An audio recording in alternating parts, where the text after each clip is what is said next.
अ love beyond worlds. Delhi के शानदार शहर में जहां बड़ी बड़ी इमारतें आसमान को छू रही थी और गलियां जिंदगी से गुनगुनाती थी, वहां पर एक लड़का रहता था जिसका नाम था आर्यन कपूर। आर्यन कोई आम इंसान नहीं था, वो शहर के अमीर लोगों में से एक था। एक फैमिली जिसका बिजनेस और विरासत कई पीढ़ियों से चलती आ रही थी।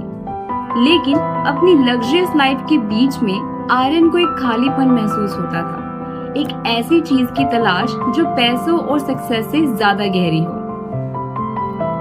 शहर के दूसरे कोने में एक सिंपल सा मोहल्ला था जहां रिया शर्मा नाम की एक लड़की रहती थी। रिया एक हाई स्कूल स्टूडेंट थी, बबली सी, इंटेलिजेंट और हमेशा खुश रहने वाली।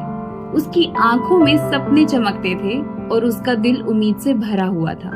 जैसे सुबह का सूरज, उसके दिन छोटी छोटी खुशियाँ, हंसी मजाक और उसके दोस्तों के साथ की मस्ती। एक टाइम निकल आर्यन और रिया की दुनिया एक छोटे से कैफे में टकरा गई। एक कैफे जो पुरानी दिल्ली का हिस्टोरिकल एरिया और नए बिजनेस हब के बीच बसा था। आर्यन अपनी बिजी लाइफ से थोड़ा ब्रेक लेने आया था और रिया अपनी दोस्तों के साथ मिड टर्म एग्जाम्स खत्म होने की खुशियां मना रही थी, चाय के एक कप के साथ। जब आर्यन ने पहली बार रिया को देखा, उसकी सुरीली और कॉन्टेजियस हंसी ने उसे अपने जाल में ले लिया। रिया अपने दोस्तों के साथ बिजी थी, लेकिन उस एक पल में जब उनकी नजरें मिली, एक अजीब सी कनेक्शन जग गया। एक रिश्ता जो ना छुपाया जा सकता था और ना तोड़ा। आर्यन उस कैफे में बार बार आने लगा, सिर्फ इस उम्मीद में कि फिर से रिया की झलक मिले। पहले तो सिर्फ स्माइल्स एक्सचेंज हुए, फिर छोटी छोटी बातें और धीरे धीरे उन्होंने कहानियां बनती शुरू की।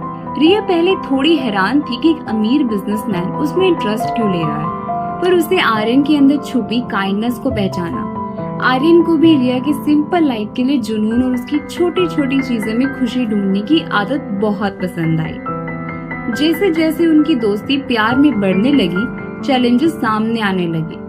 आर्यन के फैमिली और सोशल सर्कल को ये रिश्ता पसंद नहीं था, क्योंकि रिया उनकी दुनिया से बिल्कुल अलग थी।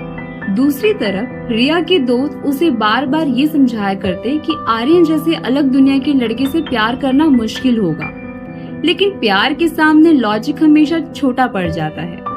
आर्यन और रिया एक दूसरे में सहारा पाने लगे। वो शहर की गलियों में घूमते, रातों को तारों के नीचे बैठकर अपनी सारे बातें शेयर करते और एक ऐसी दुनिया इमेजिन करते जहां उनका प्यार खिल सकता था। समय के साथ आर्यन की ऑनेस्टी और उनके प्यार की गहराइयों ने सबका दिल जीत लिया। फैमिलीज ने भी उनके मिलन से आती खुशी को समझ लिया और उनके रिश्ते को एक्सेप्ट कर लिया। आर्यन और रिया की प्रेम कहानी की मिसाल बन गई कि असली धन पैसों में नहीं बल्कि प्यार और रिश्ते बनने में होता है।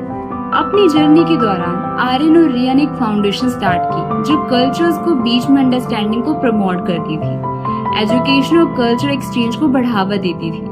उनका काम एक उम्मीद की किरण बन गया, लोगों को याद दिलाता हुआ कि जब दिल खुले होते हैं तो फर्क एक ताकत बन जाती है।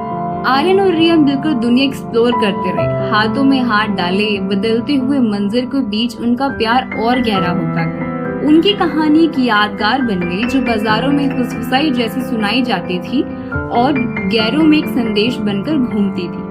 और इस तरह आर्यन और रिया का प्यार जो दुनिया की सरहदें तोड़कर एक हुआ,